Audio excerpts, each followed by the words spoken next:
امام اہل سنت، امام عشق و محبت، امام احمد رضا خان علیہ رحمت الرحمن، آپ کے دل کے اندر عشق رسول صلی اللہ تعالی علیہ وسلم اس قدر رچا بسا تھا، اس کا اندازہ آپ یوں لگا سکتے ہیں کہ جس وقت دوسری مرتبہ امام احمد رضا خان علیہ رحمت الرحمن حج کرنے کے لیے تشریف لے گئے تو اسی دوران ابھی مدینہ شریف پہنچے نہیں ہیں، مکہ شریف کے اندر تھے، حج کر لیا، اب یہ تھا کہ آپ کی طبیعت ناساز ہو گئی، بخار ہو گئی، اور اسی عالم کے اندر وہاں کے لوگوں نے ایک مسئلہ دائر کر دیا۔ وہ مسئلہ کیا تھا؟ سرکار دو عالم نور مجسم شفیع معظم صلی اللہ تعالی علیہ وآلہ وسلم آپ کو علم غیب ہے یا نہیں ہے، یہ مسئلہ چھیڑ دیا۔ اب وہاں پر وہ سوچ و فکر ایسی رکھنے والے افراد تھے کہ جو نبی پاک صلی اللہ تعالی علیہ وآلہ وسلم کے علم غیب کو ماننے کے لیے تیار نہیں تھے۔ ان کو یہ پتا تھا کہ اب ان کے لیے وقت بھی تھوڑا ہے، طبیعت بھی ناساز ہے، تو ایسے میں یہ کیا جواب دیں گے؟ لیکن ان کو کیا پتا کہ جس دل کے اندر عشق مصطفیٰ صلی اللہ علیہ وسلم رچا بسا بھی ہو، تو ایسی صورت میں چاہے کچھ بھی ہو جائے، جب محبوب صلی اللہ تعالی علیہ وسلم کی بات آتی ہے تو پھر کیا بیماری، کیا طبیعت کا مسئلہ، پھر نہیں۔ یہ ہمارے ہاں جو عشق کا اظہار کرنے والے ہیں اور ہم لاکھوں روپیہ ان پر لٹا دیتے ہیں، اور یہی لوگ جو ہمارے لاکھوں روپیہ لے جاتے ہیں، اگر کوئی غریب بندہ آقا کریم صلی اللہ تعالی علیہ وسلم کی نعت خوانی کے لیے ان کو بلا لینا تو ان کے گلے خراب ہو جاتے ہیں، ان کے گلے خراب ہو جاتے ہیں، کہتے ہیں جی ساری طبیعت ٹھیک نہیں ہے، ساڑھے گلے خراب ہیں، ساڑھے کو پڑھیا نہیں جائے گا۔ اور اسی وقت اگر کوئی پیسے والا بندہ ان کو دعوت دے، پاویں بسترے مرگ دے بھی پے ہوں، پھر بھی کہتے ہیں جناب اسی تواڈے خادم، اسی حاضر ہوں۔ یعنی یہ کیفیت ان لوگوں کی ہے کہ جن پر ہم لاکھوں روپیہ صرف کر دیتے ہیں، لاکھوں روپیہ لٹا دیتے ہیں۔ یعنی ہمارے ہاں نعت خوانوں کا کیا معاملہ، اور پھر کیفیت بھی یہ ہے کہ سنت رسول صلی اللہ تعالی علیہ وسلم چہرے پر آویزہ بھی نہیں ہوتی، چہرے پر نظر بھی نہیں آتی، اور ہیں عاشق رسول، اور ہم لاکھوں روپیہ ان لوگوں پر صرف کر دیتے ہیں۔ یہاں پر دیکھیے ذرا امام عشق و محبت کی طرف کہ طبیعت بھی ناساز ہے، مدینہ شریف کی حاضری کا وقت بھی قریب ہے، اور اس وقت نبی پاک صلی اللہ تعالی علیہ وسلم کے علم غیب کے مسئلے کو چھیڑ دیا جاتا ہے، آپ سے سوال کیا جاتا ہے، استفتاء کیا جاتا ہے، اور آپ کا کمال دیکھیے، اللہ نے آپ کو کس قدر علم سے نوازا تھا اور کس قدر محبت سے نوازا تھا کہ آپ نے 8 گھنٹے کے اندر، تقریباً 8 گھنٹے کے اندر پوری کتاب لکھ دی، جس کے اندر آیات مقدسہ، احادیث مقدسہ آپ نے جمع فرما دی، جو اس وقت آپ کے ذہن میں مستحضر تھی، حاضر تھی۔ یہ نہیں کہ لائبریری اس وقت آپ کے پاس ہو، کتابیں اس وقت آپ کے پاس ہی نہیں، ایسا نہیں تھا۔ جو کچھ ذہن میں نبی پاک صلی اللہ تعالی علیہ وسلم کے علم شریف کے حوالے سے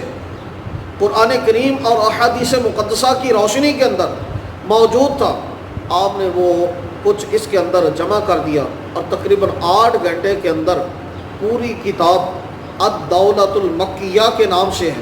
یہ ان لوگوں کے سپرد کر دی۔ جس وقت آپ نے 8 گھنٹے کے اندر پوری کتاب لکھ دی، تو وہ لوگ اپنی انگلیوں کو اپنے دانتوں میں لے کر بیٹھ گئے کہ یہ خدا داد صلاحیت ہی ہے، اس کے علاوہ یہ کچھ نہیں ہو سکتا، اور پھر وہاں کے لوگوں کے اندر آپ کی جو پذیرائی ہوئی، جو اللہ نے آپ کو عزت عطا فرمائی، اور وہ بد باطل لوگ کہ جن کی سوچ اور فکر یہ تھی کہ یہ جواب نہ دے پائیں گے اور ہم ان پر بپتیاں کسیں گے، ان پر ہنسیں گے، وہ سارے کے سارے جس طرح کا جاگ کی طرح بیٹھ جانا، بس وہ اس طرح سے بیٹھ گئے۔ اور پھر اس کے ساتھ ساتھ اسی سفر کے دوران کہ آپ کی طبیعت ناساز ہے، آپ نے مدینہ شریف کا ارادہ کیا کہ میں مدینہ شریف پہنچ جاؤں کسی طریقے سے۔ آپ کے جو رفقا وہاں کے جو علماء تھے مکہ مکرمہ کے، انہوں نے بہت اصرار کیا کہ جناب ایک مرتبہ تو آپ زیارت مسجد نبوی، زیارت روضہ رسول صلی اللہ تعالی علیہ وسلم کر چکے، تو اب آپ کی طبیعت بھی ناساز ہے، سفر بھی طویل ہے، اور جس طرح سے آج کل آسان سفر ہے، سہولیات ہے سفر کے اندر، اس وقت نہیں تھی۔ آپ نے کسی کی بھی نہیں سنی۔ فرمایا جب میں گھر سے چلا تھا تو اس وقت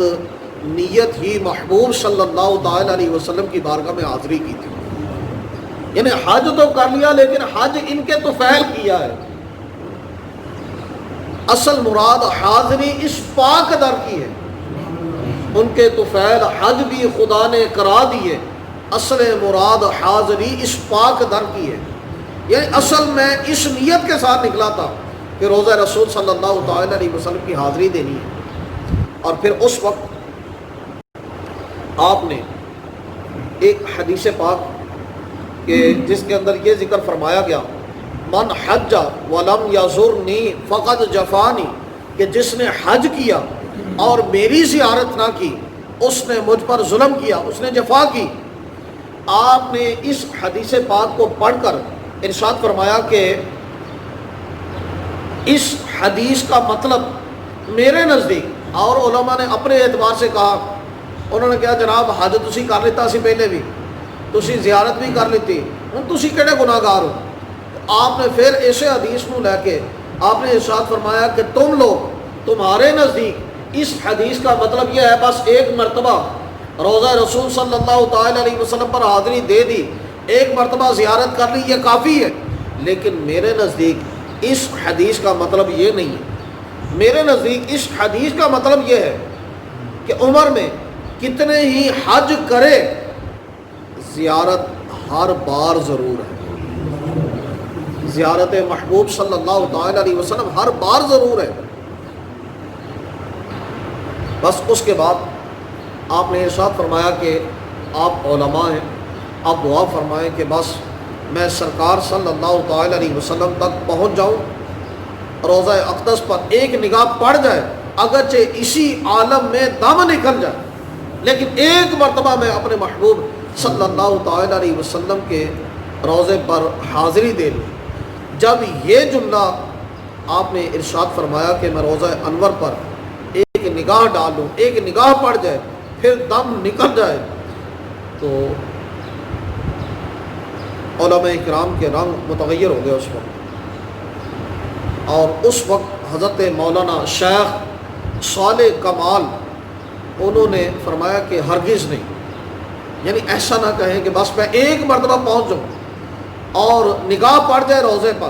پھر چاہے دم نکل جائے، یہ ایسا نہ کہیں، بلکہ تعود ثم تعود ثم تعود ثم یکون، آپ روضہ انور پر اب حاضر ہوں، پھر حاضر ہوں، پھر حاضر ہوں، پھر مدینہ طیبہ میں وفات نصیب ہو۔ آپ یوں کہیے، یعنی بار بار بار بار روضہ رسول صلی اللہ تعالی علیہ وسلم کی حاضری نصیب